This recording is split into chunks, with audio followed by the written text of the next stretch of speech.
clarity and courage. To speak against the motion, economic nationalism poses a threat to global stability. A nation that cannot balance its economy will someday need to someone else's. With that, I rise against the motion. And before I begin, let me ask this House one simple question. Who benefits from the idea that economic nationalism is a threat?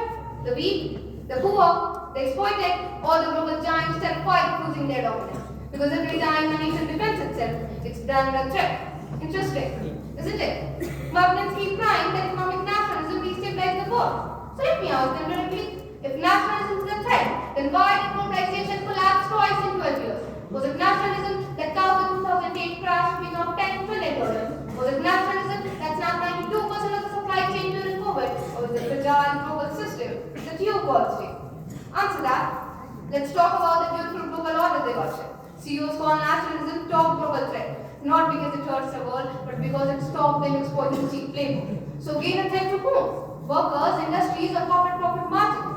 My friends claim economic nationalism kills trade. Really? Then why even the loudest protest doing it? The US injected $369 billion into manufacturing via the IRA. The EU pushed a 43 billion euros to trap for Asian alliance. China chases 70 to 75% domestic dominance in critical technology. India should issue revival Atmanirbhar Bharat and PLI scheme, strengthen supply chain and boost global resilience.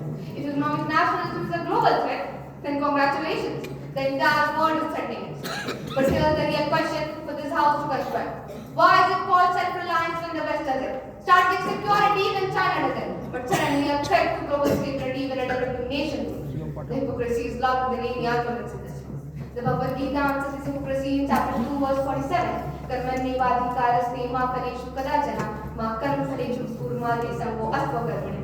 A nation has the right and the sacred duty to protect its own economy, not to live off the fruits of someone else's labor. Opponents love to say nationalism raises input cost in fluctuation scales and restaurant. Fine, those chances exist.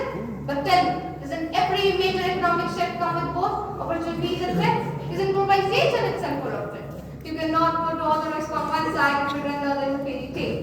Let me throw their own logic back in. If economic nationalism is such a dangerous force, then why did globalization fail to protect 30 million people from losing their jobs in the last recession? Why did global market panic in 2023 over the US-China tariff if the system was so stable? Global stability collapses not because nations protect themselves, but because the world is over-dependent on a handful of countries. 28.4% of the global manufacturing sits in one country, 3 chip makers dominate the entire semiconductor world, 8 nations control 90% of the pharma supply chain, and you dare call nationalism the threat? No, the threat is monopoly in other nations' pride. Economic nationalism forces company market, diversified production, and supply chain resilience. It pushes countries like India to innovate, strengthen domestic industries, create jobs, and demand local value from India. Is that a threat? Or finally a wake-up call? Someone should explain me how a nation demanding fair play suddenly become dangerous. Let me ask my opponents for one last time, is economic nationalism a threat? Or is it simply inconvenient for those who benefited from the global imbalance for decades? Because globalization without fairness is exploitation. Economic nationalism without responsibility is extremism. But static nationalism as a nation practice today is the middle path that creates a threat. And global stability comes from strong nations, not the weak ones. I repeat, global stability comes from strong nations, not the weak ones.